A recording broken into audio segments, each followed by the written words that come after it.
I'm trying to show you how to start a watercolor composition. Hi, Wayne White here. I paint watercolors. Some of you may know that. Now I'm going to start right from the beginning on how to start a painting. If you're not painting out on location and you're painting from a photograph, which most of you will do, it's not easy to get out and paint on location. But if you're painting from a photograph, if you're beginning, pick something easy. Now, I picked out this is a scene in Gig Harbor, Washington. I have a son who lives up there, and I've painted many times. I've painted this scene many times. And this is a scene right downtown that says a little white cottage, and that's the name, Gig Harbor. So I'm going to explain how I would start this photograph. So you want to come around and back and pin that down. I picked out a watercolor pen I have. This is cold press watercolor paper by Grumbacher.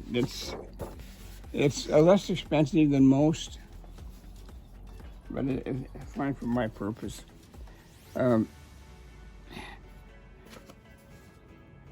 Okay, to figure out how to start this painting,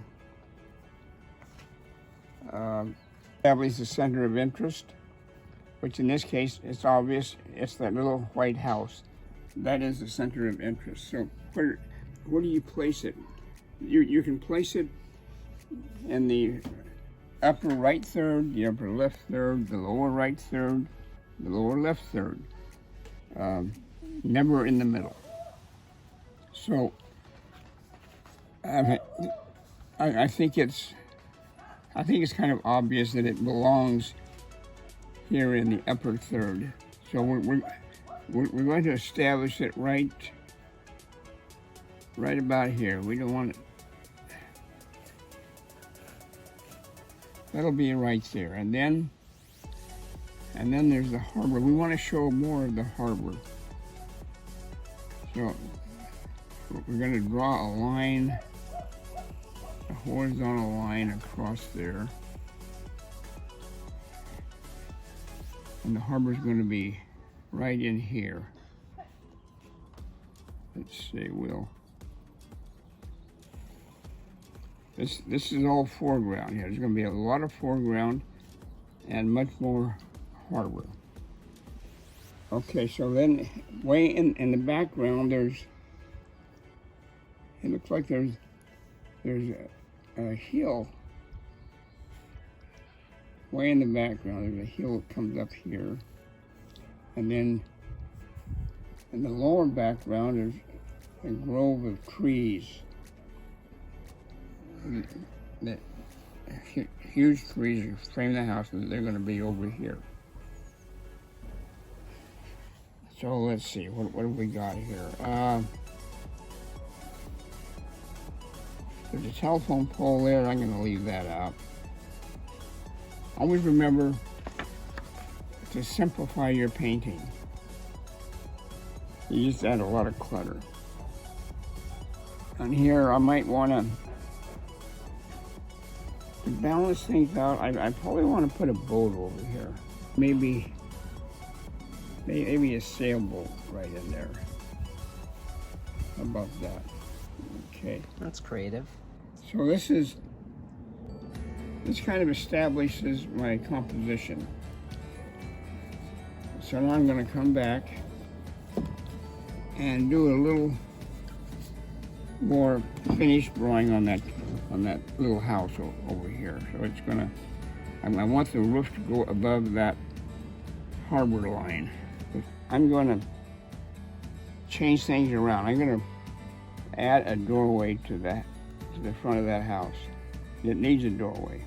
I'm going to indicate where that doorway will go. Then we'll have a window here,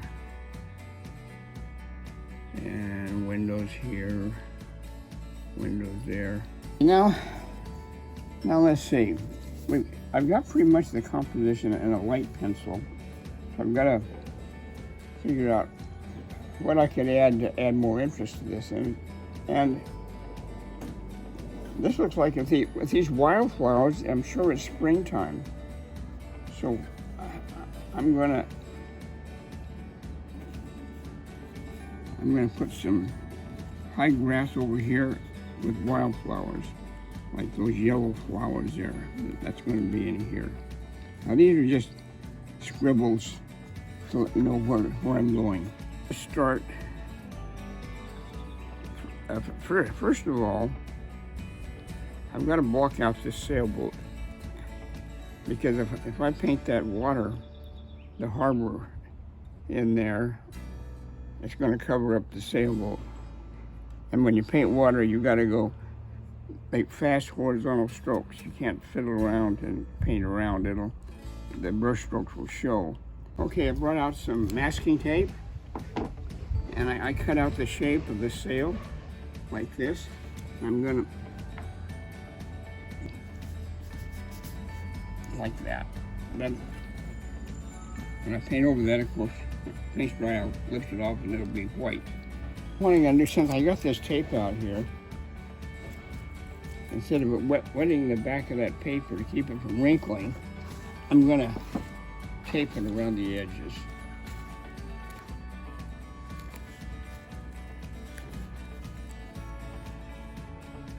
That serves the same purpose, only it's I really don't like to tape because it cuts down on the surface of the paper. But in this case,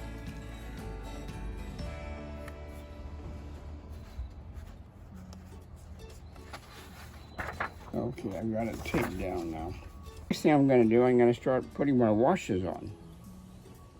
I'm going to start at the top with the lightest color, which is, let's see, what color? I don't see any clouds. I don't know if I want a cloud in there or not. Looks like kind of a gray day. I don't like gray days. You know, we'll use our trusty blue. I told you about I want to put wildflowers over here. It's springtime, and I think that they will add to the composition. I got my bottle of it's art masking fluid, put out by Winter Newton, and I was going to dab that on the paper where the wildflowers were going, but I find out that it's been sitting around too long. It's gotten real hard, so and until I can thin it down, I can't use it. So instead of doing that, there's more than one way to skin a cat. The next best way, I think, I'll get out my opaque acrylic paints. I'll get out my yellow acrylic paint and some acrylic white, and I'll paint on. I'll paint over my washes along the skyline. Kind of warm that a bit.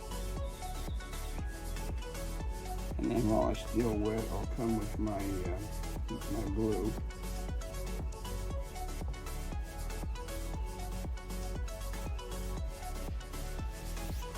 You'll learn when you first start watercolor painting, you'll learn by experience how much water you have to have on your brush.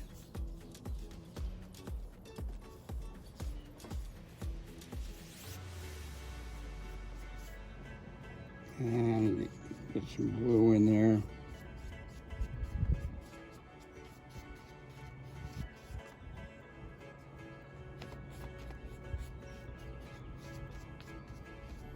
This is where you want to make your brush go every which way, because this is all grass, wild grass.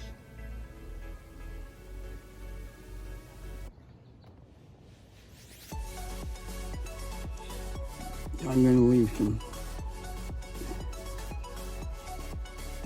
white squares. That edge of the brush.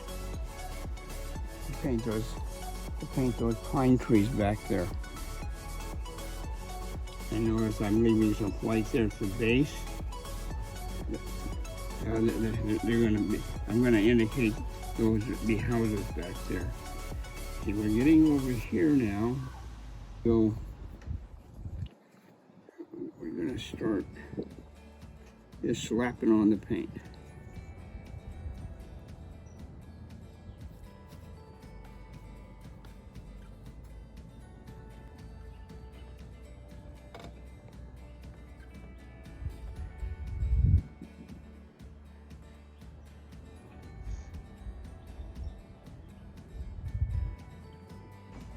I gotta figure out where the sun is coming from. I can put the sun where I want to put the sun. I think I'm gonna put the sun over here on this side, so I can put this house more in the shade. The sailboat, but Now you need to draw it in, right? now I need to draw the boat in.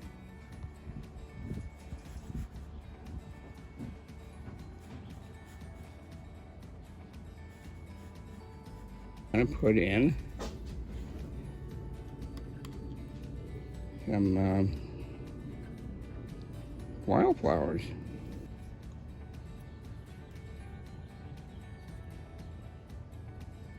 Knife.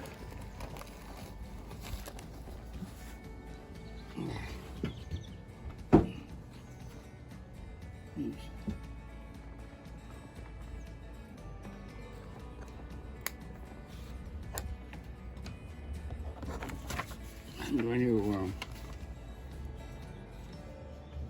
scrape in the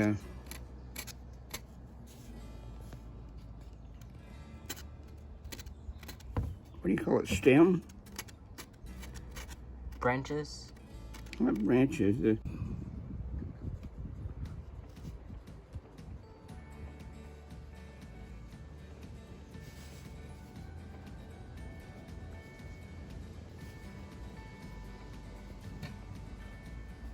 Just like that.